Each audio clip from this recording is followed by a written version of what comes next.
74,000 करोड़ का बजट एक महानगर पालिका का, और उसका चुनाव। सोचिए कि कितना दिलचस्प और कितना बड़ा चुनाव है। इतना बड़ा बजट जो है वो 2, 4, 5, 6 राज्यों के जो छोटे राज्य हैं उनके बजट से ज्यादा है। मुंबई की जो बीएमसी है और उसी का चुनाव चल रहा है। चुनाव हो चुका है, नतीजे आ चुके हैं और नतीजों से स्पष्ट है कि बीजेपी को बहुमत मिलने जा रहा है। बीजेपी गठबंधन जो शिवसेना शिंदे गुट वाली उसके साथ में मिलकर के उन्होंने चुनाव लड़ा और उसको अब उसने जो बहुमत का आंकड़ा उसको पार कर लिया है। और ये अपने आप में बहुत ऐतिहासिक और बहुत ही एक तरीके से इतिहास को पलट देने वाला चुनाव है, क्योंकि पिछले 25 सालों से जिस बीएमसी पर शिवसेना का कब्जा था, उद्धव ठाकरे वाली शिवसेना का, बाल ठाकरे वाली शिवसेना का, अविभाजित शिवसेना का, उसका कब्जा तोड़ दिया है बीजेपी ने अपनी रणनीति से, अपने कौशल से, अपनी स्कीम से और अपने कार्यकर्ताओं के दम पर। यह अपने आप में बहुत बड़ा उलटफेर है और यही एक बीएमसी का चुनाव था जिसके दम पर उद्धव ठाकरे को लगता था कि हम वापसी करेंगे, जिसके दम पे बार बार उद्धव ठाकरे ये कहते थे या उद्धव ठाकरे के समर्थक कहते थे, मुंबई का राजा कौन, मुंबई का राजा कौन है। इसको लेकर के बहुत सारी बात होती थी क्योंकि इस पे हमेशा शिवसेना का कब्जा रहा। उद्धव ठाकरे या ठाकरे परिवार ने जिसको चाहा वही बीएमसी का मेयर बना, लेकिन अब वो बदल चुका है, अब वो इतिहास हो चुका है, क्योंकि अब बीजेपी ने पहली दफा अपने दम पर, अपने गठबंधन के दम पे, जो शिंदे वाली शिवसेना उसके साथ, इसमें इस गठबंधन में अजीत पवार नहीं थे। दर्शकों की जानकारी के लिए बता दूं कि इस जो सरकार है उसमें तो अजीत पवार साथ है, इसमें अजीत पवार अलग चुनाव लड़ रहे थे। तो सिर्फ दो पार्टियों ने मिलकर के जो उद्धव ठाकरे की शिवसेना है, जो एनसीपी और जो उनका मन से जो राज ठाकरे, दोनों भाई साथ हुए और एक ताकत के तौर पे दिखे, वो भी चुनाव हार चुके हैं, हार रहे हैं, बहुत पीछे हो चुके हैं और 12 सीटें कांग्रेस को आगे मिलती दिख रही हैं। कांग्रेस ने ये चुनाव उस गठबंधन से अलग लड़ा था क्योंकि उनको मनसे के आने से, राज ठाकरे के उद्धव ठाकरे के साथ आने से दिक्कत थी, इसलिए वो चुनाव नहीं लड़े थे। बाकी पूरी डिटेल जो है सौरभ के पास है। बिल्कुल, जो आप बता रहे थे शुरुआत में बजट की बात कि 74,000 करोड़ का बजट है और कुछ राज्यों से ज़्यादा, तो राज्य जो कौन से वो भी मैं बता देता हूँ आपको। हिमाचल प्रदेश, अरुणाचल प्रदेश, त्रिपुरा, गोवा, सिक्किम, इन 5 राज्यों से ज़्यादा बजट है मुंबई महानगर पालिका का। आप सोचिए, हिमाचल का 58,514 है, सबसे ज़्यादा इन 5 राज्यों में, और उससे भी ज़्यादा 74,000 करोड़ रुपए का बजट मुंबई का माना जाता है महानगर पालिका का। और इसीलिए ये एक अहम चुनाव हो जाता है। और जैसा कि अभिनव बता रहे थे कि 2022 में आखिरी चुनाव होना था और 2017 में लास्ट चुनाव हुआ था, और 1997 से लेकर 2017 तक लगातार 20 साल इस पर काबिज कौन रहा? शिवसेना, जो कि उद्धव ठाकरे गुट वाली, जो अब तो बढ़ गई है। पहले शिवसेना दोनों साथ होती थी, अविभाजित शिवसेना जो थी, इसका कब्जा रहा है। और उससे भी पहले 97 से पहले 92 का चुनाव कांग्रेस पार्टी जीती थी, और उससे पहले 87 का वो चुनाव था जहां पर मराठी मानुस, मुंबई की अस्मिता, मराठी अस्मिता का मुद्दा बाला साहब ठाकरे ने उठाया था और पहली बार शिवसेना वहां पर मुंबई पर काबिज हुई थी। तो बीच में एक 5 साल का गैप दे लें तो उसके बाद आप देखेंगे लगातार इस पर शिवसेना काबिज रही। मगर इस बार खेल पलट गया है। जो आंकड़े हमारे सामने हैं, महाराष्ट्र के वैसे तो 29 नगर निगम है, 29 नगर निगमों में चुनाव हो रहा है, जिसमें भी 23 नगर निगमों में फिलहाल बीजेपी जो गठबंधन है, जिसमें शिंदे वाली शिवसेना है, वो आगे चल रही है। और पुणे में एक इंटरेस्टिंग गठबंधन हुआ था जिसमें शरद पवार और अजीत पवार, जो विधानसभा चुनाव में अलग थे, और अजीत पवार वही हैं जो डिप्टी सीएम है और महायुति गठबंधन में सरकार में शामिल है। पर इस नगर निगम के चुनाव में पुणे में माना जाता है कि जो शरद पवार की पार्टी एनसीपी, उसका वो गढ़ रहा है नगर निगम के लिहाज से। बारामती उधर ही है ना, तो वहां पर गठबंधन हो गया था। तो ये बड़े कुछ इंटरेस्टिंग गठबंधन हुए हैं। जैसे सबसे ज्यादा जो लोगों की नजर रही इस पूरे चुनाव पे, खासतौर पर अगर मुंबई महानगर पालिका की बात करें, तो जो ठाकरे ब्रदर्स की वापसी हुई, जो दोनों एक साथ नजर आए, एक साथ रैली हुई, उस रैली में मतलब अच्छी खासी भीड़ जुटी, उस रैली से कई ऐसे विजुअल्स आए, कई ऐसे भाषण आए। आप देखिए, राज ठाकरे वही बातें कर रहे थे जो कभी बाला साहब ठाकरे करते थे, वही मराठी मानुस अस्मिता, वही सब बातें कर रहे थे। तो माना जा रहा था कि जिस तरीके से 2012 का चुनाव मनसे के लिए बड़ा महत्वपूर्ण था, उसमें मनसे ने बहुत अच्छा परफॉर्म किया था। आप समझो, इनफैक्ट मुझे लगता है नासिक में उन्होंने अपना मेयर भी बना लिया था, इतना बड़ा चुनाव था। और सब जगह पुणे उड़ने में तो दूसरे नंबर की पार्टी बन के आई थी मनसे 2012 के चुनाव की। उस समय राज ठाकरे का उभार था, अलग हुए थे, ताजा वैसे बाला साहब ठाकरे की तरह एंगर दिखा रहे थे, बात कर रहे थे। तो बड़ा चुनाव था। 17 में वो आके खुश हो गए थे, उनका कुछ खास परफॉर्मेंस नहीं रही था। तो इस बार उम्मीद थी कि जब ठाकरे ब्रदर्स साथ में आ रहे हैं तो क्या मुंबई में जो शिवसेना का गढ़ माना जाता रहा है वापसी कर पाएंगे। मगर वैसा होता फिलहाल जो हमारे सामने आंकड़े उसमें तो नहीं दिख रहा है। आंकड़े में आपको बता दूं, कुल महाराष्ट्र की मुंबई नगर पालिका में 227 सीटें हैं, बहुमत के लिए 114 चाहिए होती हैं। उसमें बीजेपी गठबंधन जिसमें शिवसेना, शिंदे गुट और बीजेपी शामिल है, 108 सीटें में आगे चल रही है, मतलब बहुमत से बहुत करीब है। और रुझानों में कुछ जगहों पे जो आंकड़े हैं वहां पर पार भी कर चुकी है। उद्धव शिवसेना जो उसमें आप मानिए दोनों पार्टियां यानी कि मनसे और शिवसेना उद्धव गुट, उसमें 56 सीटों पर आगे चल रहे हैं। कांग्रेस पार्टी मात्र 3 सीटों पर आगे चल रही। कांग्रेस भी बड़ी इंटरेस्टिंग, मुंबई में इन्होंने महाविकास अघाड़ी से चुनाव नहीं लड़ा है, अलग लड़ रहे हैं। ये प्रकाश अंबेडकर की जो पार्टी है उसके साथ मैदान में यहाँ उतरे। इनकी नाराजगी इस बात से थी कि मन से यानी कि राज ठाकरे और उद्धव ठाकरे साथ में आ गए, इसलिए कांग्रेस पार्टी मुंबई में इनके साथ नहीं लड़ी। बाकी राज्य में गठबंधन है। कांग्रेस अभी जो मैं ताजा अपडेट दे रहा 12 सीटों पे करीब आगे चल रही है। अच्छा। और कांग्रेस अब उन्हीं इलाकों में जीत पा रही है। ये कांग्रेस के तमाम रणनीतिकारों को बैठ के सोचना होगा जहां पे मुस्लिम आबादी ज्यादा है, सिर्फ उन्हीं इलाकों में कांग्रेस अच्छा कर पा रही है। बाकी ये एक तरीके से वार्ड पार्षद का चुनाव होता है, इसे मेयर चुना जाता है, बाकी और जगहों पे भी होता है, यूपी के तमाम शहरों में होता है। लेकिन बीएमसी का मेयर का अपना अलग भौकाल है, क्योंकि जिसके पास 74,000 करोड़ का बजट हो तो उसको लग रहा है ना कि यार मुख्यमंत्री 5 राज्यों के तो मुख्यमंत्री ज्यादा पैसा है। और आप सोचो कि जहां इतना बड़ा पैसा इन्वॉल्व है तो वो कितना महंगा चुनाव हुआ होगा, उसके पीछे पैसा कितना खर्चा हुआ होगा। मैं तो थोड़ा सा प्रैक्टिकल बहुत पैसा खर्चा होता है।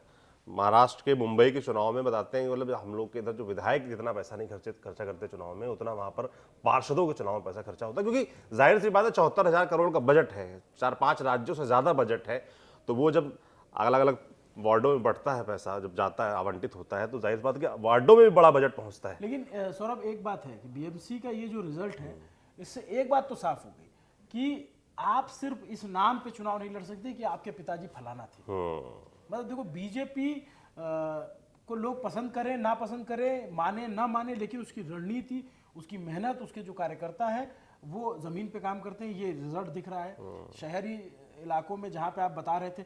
और दूसरा शिंदे गुट, जिसने अपनी एक पकड़, एक धमक दिखा दी है, और जो दावा करते हैं। देखिए, आप देखो, शिंदे गुट हमेशा विधानसभा चुनाव में भी आप करो, अभिनव आप गए थे, मैं भी गया था, हमेशा आशंका घेरे में रहा है। मतलब लोग उसको लेकर आशंकित रहते हैं कि पता नहीं ये परफॉर्म कर पाएंगे नहीं कर पाएंगे, कहीं बीजेपी के लिए कमजोर कड़ी ना साबित हो। जिस वजह से नीतीश कुमार के लोग कहते थे बिहार में ये कमजोर कड़ी साबित होंगे, वो भी मजबूत कड़ी साबित हुए। और महाराष्ट्र विधानसभा चुनाव में भी देखिए शिंदे गुट मजबूत साबित हुआ। और अभी भी ये इतना इंटरेस्टिंग है, महाराष्ट्र की पॉलिटिक्स को समझना। बीते पहले तो बहुत क्लियर होता था, स्पष्ट होता था कि बीजेपी और शिवसेना एक साथ होते थे, एनसीपी और कांग्रेस होते थे, 2 गुट चुनाव लड़ते थे, कई अलग होकर लड़े, फिर सरकार साथ बनाते, बड़ा क्लियर रहता था। लेकिन उसके बाद जो घचर पचर खिचड़ी पकी है वहां पे, इतनी पार्टियां बन गई है वो। अच्छा, एमआईएम का भी अपना एक अलग होल्ड है, तो कई जगहों पे वो भी, जैसे संभाजी नगर खाते खुला है जी, बिल्कुल, वहां पे वो भी थोड़ा प्रभावशाली होते हैं। मालेगांव वाले इलाके में होते हैं। इस बार तो खैर एक बार एक ही सीट आई उनकी मालेगांव की। अब जैसे चुनाव चल रहा तो संभाजी नगर का भी अपना इतिहास है। जो पहला ब्रेक थ्रू शिवसेना को मिला था, अच्छा रिस्पांस, वो संभाजी नगर में मिला था। बाला साहब ठाकरे को मुंबई के बाहर जो पहला सबसे स्ट्रॉन्ग समर्थन मिला तो वहां मिला था, और वहां उनकी जीत के। तो वहां से एमआईएम के बहुत मजबूत नेता हैं इम्तियाज जलील, जो औरंगाबाद से सांसद हुआ करते थे। पिछली बार विधायकी का चुनाव लड़ा बहुत कम वोटों से। मतलब अब देखिए चुनाव कैसे लड़ा जाता है कि बहुत कम वोटों से, 700, 800, 1000 वोटों से चुनाव हारे। अब वो 800 वोटों से 1000 वोटों से चुनाव कैसे हार गए, मतलब हम लोग इस तरीके से आपको न्यूज़ देने की कोशिश करेंगे ताकि आपको इंटरेस्ट के साथ समझ में आ जाए किसी और जगह की बात हो रही है। तो 800-900 वोटों से वो आदमी चुनाव हारा है। जो आदमी एमपी था, एमपी का भी चुनाव हार गया, फिर वो एमएलए का चुनाव आया तो एमएलए का चुनाव हार गया। और एमएलए का चुनाव इसलिए हार गया क्योंकि इतने सारे मुस्लिम कैंडिडेट वहां खड़े कराए गए निर्दलीय, या खड़े हुए, तो मैं तो मानता हूं कि खड़े कराए जाते हैं। तो इतने सारे निर्दलीय खड़े कराए गए, 50-50, 20-20, 25-25 वोट मिला, तो वोट किसका कटा?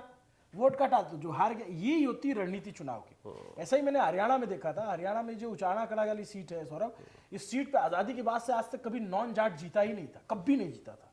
दुष्यंत चौटाला उस सीट से एमएलए हुआ करते थे। आप सोचो, दुष्यंत चौटाला तो खैर अपनी वजहों से, जो उनके वजह से वो 4-5वें नंबर पे गए।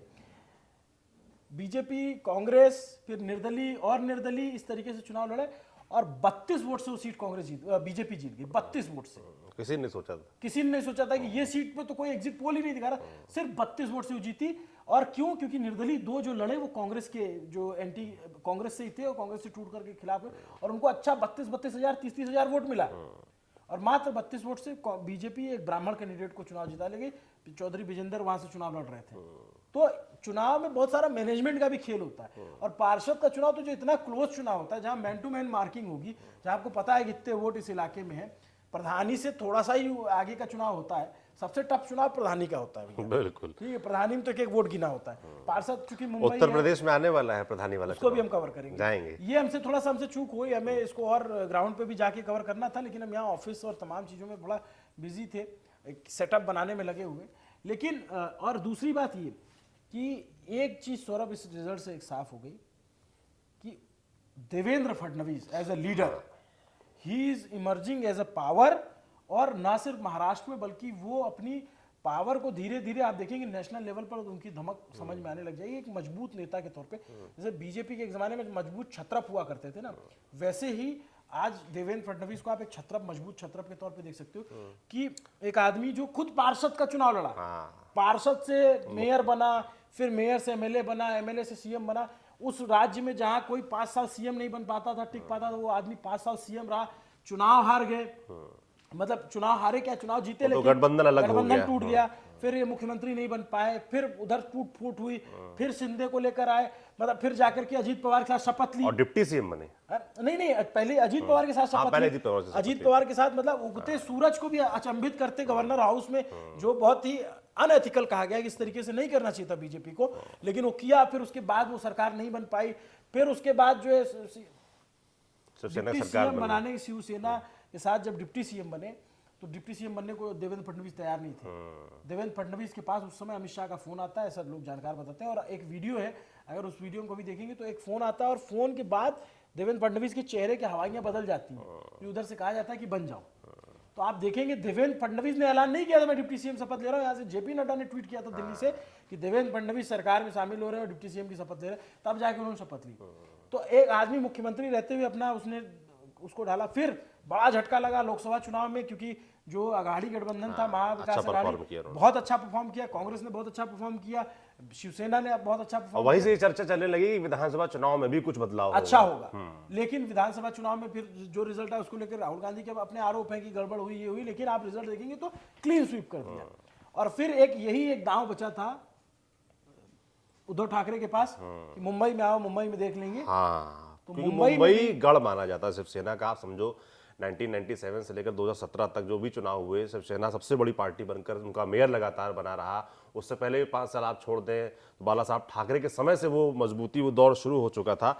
आपको मैं पिछले चुनाव का रिजल्ट भी बताऊं तो शिवसेना 2007 के चुनाव में 84 सीटें लाई थी, तब बीजेपी 28 सीटों तक सीमित थी, है ना। कांग्रेस 75 सीटें लाई थी और एनसीपी 14 सीटें और मनसे 7 सीटें। भाई मैं आपको बता रहा था कि मनसे 2012 में देखिए मुंबई में 28 सीटें लाई थी, 7 से 28 पहुंची थी, है ना। एनसीपी घटी थी, 13 पे आई थी, कांग्रेस 75 से 52 पे आ गई थी, भारतीय जनता पार्टी तब 31 आई थी और शिवसेना 75 के साथ सबसे बड़ी पार्टी बन के आई थी। कांग्रेस का कितना बड़ा नुकसान है। कांग्रेस एक समय में महाराष्ट्र की पॉलिटिक्स में बहुत बड़ा फोर्स हुआ। बिल्कुल, आप देखो पिछले 2017 वाले चुनाव में कांग्रेस जो 7 में 75 पर थी वो 31 पर आके सीमित हो गई, मतलब आधी हो गई, आधी से भी कम हो गई। शिवसेना ने मगर अपनी परफॉर्मेंस देखी लगातार 3 चुनाव में, 7, 12, 17, 3 चुनाव का रिजल्ट आपको बता रहा हूँ। 84 सीटें 7 में, 12 में 75 सीटें और 17 में फिर 84 सीटें। उस समय बीजेपी के साथ में लड़े थे चुनाव, 17 में ये लोग साथ में थे, तो उस समय भी देखिए लगातार 3 मेयर आए। उसके बाद 22 में चुनाव इनके होने थे मुंबई नगर पालिका के और पूरे महाराष्ट्र नगर पालिका के, मगर 2022 में बताते हैं कि कुछ एक्सपेंशन होना था वार्ड्स का, वार्ड्स की सीमाएं बदलनी थी, 227 जो होती हैं सीटें उसको 235 होना था, मगर बाद में कवायद चलती रही पर प्रस्ताव पास नहीं हो पाया, सीटें उतनी ही रही और परसीमन भी नहीं बदला। पर अब उसके बाद कोविड आ गया और सब चीजें लेट लपेट होती हुई अब चुनाव हुआ। और इस चुनाव का आप समझो विधानसभा चुनाव से पहले तैयारी थी, तब भी इंतजार था कि चुनाव कब होगा। विपक्ष आरोप भी लगाता रहा कि डिले इसलिए कराया जा रहा है कि बीजेपी अपने फायदे में ले सके और ये वो, लेकिन अंततः आप देखिए रिजल्ट मायने रखता है, मेयर की कुर्सी पे कौन बैठा है ये मायने रखता है। और ये मायने रखता है कि भाई आप हर बार आप ये कह सकोगे कि ईवीएम हैक है, लेकिन आप अगर ये भी तो कहोगे भाई कि अगर किसी पार्टी, मैं बार बार कहता हूँ कि चुनाव जो है वो भूभाग पे कब्जे की लड़ाई नहीं है, वो इस पे कब्जे की लड़ाई है। जिसने ज्यादा दिमाग पे कब्जा कर लिया वो चुनाव जीतेगा। और देखिए मुद्दे भी अगर आप इस चुनाव देखें खासतौर मुंबई में, तो आप देखो राज ठाकरे और उद्धव ठाकरे साथ जरूर आए, पर मुद्दे उन्होंने वही उठाए जो बाला साहब ठाकरे के समय से उठ रहे थे। मराठी मानुस, मराठी दूसरी चीज अस्मिता। की महिलाओं ने जो है ना बहुत वोट किया जो गठबंधन। अब इसको आप एक गलत परिपाटी के तौर पे भी देख सकते हैं, क्योंकि हमें तो कुछ कहने में संकोच होता नहीं, क्योंकि भाई आप मेन जो वोटिंग से पहले जो है जो महिलाओं को सम्मान निधि दी जाती है उसका किस्त जारी कर दिया जाता है। यही चीज हमने बिहार में देखा। तो एक तरीके से ये वोटर्स को लाभान्वित किससे ज्यादा उन्हें खरीदने की एक तरीके की कोशिश नहीं लगती है कि भाई आप ठीक चुनाव से पहले कर रहे हो। नीतीश कुमार की सरकार ने भी यही किया। तो एक चलन सा बन गया है कि चुनाव आए उससे पहले वोटर्स को कुछ ना कुछ ऐसा लाभ दो। वी कैन से कि this is the new normal, ये न्यू नॉर्मल हो गया है। और एक होता है कि आपके संविधान में बहुत सारी चीजें लिखी है तो उसका बहुत सारा तोड़ भी है कि आपने पहले ऐलान कर दिया। तो बोले हमने आचार संहिता लगने से पहले ऐलान कर दिया था, तो आप ऐलान तो कर दिया लेकिन पेमेंट कर रहे हैं आप चुनाव के बीच में, तो उसको लेकर के भी तो सवाल उठेंगे ही। और हम तो भाई हमें जो दिखता है हमें पूछने में कोई हर्ष तो है नहीं भाई, आप चुनाव जीतो, कोई भी किसी भी तरीके से जीते, लेकिन ये जो बात है वो तो दिख ही रही है। प्लस दूसरी देवेंद्र फडणवीस हिंदुत्व और विकास का ऐसा कॉकटेल है। हाँ, यही किए चुनाव में भी। जिसका फायदा बीजेपी को मिलता दिख रहा है। हाँ बिल्कुल, मराठी अस्मिता एक तरफ बात हो रही थी, एक तरफ देवेंद्र फडणवीस बीजेपी शिंदे गुट शिवसेना का वो लगातार विकास पे बात कर रहा था कि कैसे मुंबई को और डेवलप करना है, कैसे वो पुराने ढर्रे से निकाल कर लाना है। नहीं, इसके अलावा सौरभ जो मैनेजमेंट है ना, जो पार्षद तोड़े, जो अब इसके बाद और टूट होगी। आप देखना जब अगर रिजल्ट, अगर ये रुझान नतीजे में बदल गए तो आप देखना कि एक तरीके से और टूट होगी उद्धव गुट में। और जो अब तो चांस है जो एमपी जीत के आए वो ना टूटे आगे चल के, क्योंकि भाई बीजेपी तो तोड़ने में महारत हासिल है उसको। तो पहले हमने कई सारी जगहों पर उदाहरण देख रखा है। और फिर कई बार होता है जब नेता भी जो है ना पावर के साथ चिपकता है। बहुत कम नेता होते हैं जिनको संघर्ष करना है या फिर हम संघर्ष करेंगे, विपक्ष में रहेंगे, मुद्दे उठाएंगे, ये वो टाइप से, जहां उसको स्पेस दिखेगी। नेता की बहुत ज्यादा ऐसे नेता इस देश में नहीं बचे जिनकी बहुत मजबूत आइडियोलॉजी हो। आज अब बीजेपी पावर में तो सब नेता इस तरफ है, कल को कोई और पार्टी होगी तो बहुत सारे नेता उधर चले जाएंगे। नेता तो पावर की तरफ। और विपक्ष की टूट भी देखिए ना भाई, हम कह रहे हैं कि विधानसभा चुनाव में जो कांग्रेस पार्टी शिवसेना के साथ में थी, एनसीपी के साथ में थी, वो इस चुनाव में मुंबई जो सबसे बड़ा नगर पालिका है जिसपे सबकी नजर थी, देश की नजर थी, उसमें कांग्रेस पार्टी अलग लड़ी। वो प्रकाश अंबेडकर के साथ लड़ी। क्यों? क्योंकि उनका भाई डिफरेंस हो गया कि आप मनसे को साथ में ले आए। तो विपक्ष का ये बिखराव भी कहीं ना कहीं बीजेपी को फायदा इस चुनाव में देता नजर आ रहा है। यही बिखराव आप देखिए 1992 से पहले जो 1987 का चुनाव हुआ था, उसमें एक मैं किस्सा देख रहा हूँ। तो वसंत दादा पाटिल उस वक्त मुख्यमंत्री थे महाराष्ट्र के, और उन्होंने एक बयान दे दिया कि मुंबई महाराष्ट्र में है पर मुझे मुंबई में महाराष्ट्र नजर नहीं आता। बाला साहब ठाकरे ने इस बयान को एकदम कैप्चर कर लिया और उन्होंने तुरंत मराठी अस्मिता, मराठी मानुस वाली बात उठाई। और 1987 में 85 में पहली बार बीएमसी में शिवसेना इस तरीके से एंटर करती। तो मोमेंटम को कैप्चर करना, तो इसी तरीके से अभी आप देखेंगे तो वैसे कोई बयानबाजी नहीं हुई। मोमेंटम को कैप्चर किसने किया? देवेंद्र फडणवीस, बीजेपी ने। और विपक्ष जो अगर एक साथ लड़ते, शायद कांग्रेस पार्टी भी इस गठबंधन में होती तो शायद बेहतर परफॉर्म करती, तो वो उस चीज को मोमेंटम को नहीं भुना पाया। और देवेंद्र फडणवीस से मोमेंटम भुनाया, और जो इतिहास दर्ज करने की बात है कि भाई वो बहुत बड़ी बात है। मतलब जिनको राजनीति समझ आती है उनको समझ में आएगा कि ये एक तरीके से शिवसेना उद्धव गुट का पतन है और बीजेपी बहुत मजबूत तरीके से वहाँ पे उभरी है और बीजेपी अब अपने तरीके से वहाँ पे शासन चलाएगी। ये पूरी जानकारी जो अब तक आई हमने लगा कि आप तक पहुँचा देना चाहिए। बाकी जो महानगर पालिकाएँ हैं महाराष्ट्र की 29, उन पे भी हम अगले वीडियो में बात करते हैं और बाकी डिटेल तब तक और एक्स्ट्रा आ जाएंगी तो हम आप तक पहुंचाते रहेंगे। नमस्ते, आपको हमारे ये इस तरीके से न्यूज़ बताने का तरीका कैसा लग रहा है कमेंट में ज़रूर बताइए।